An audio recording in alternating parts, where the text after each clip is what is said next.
front of me is REALME GT Master Edition, and today I would like to show you how you can add screen lock on this REALME. Start by opening settings.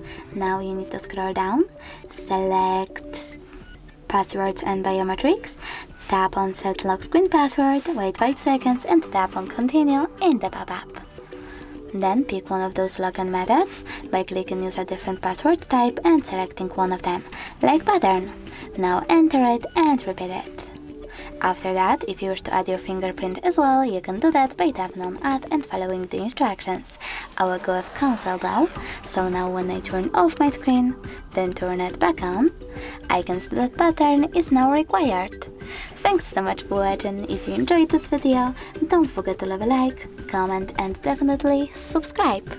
Bye!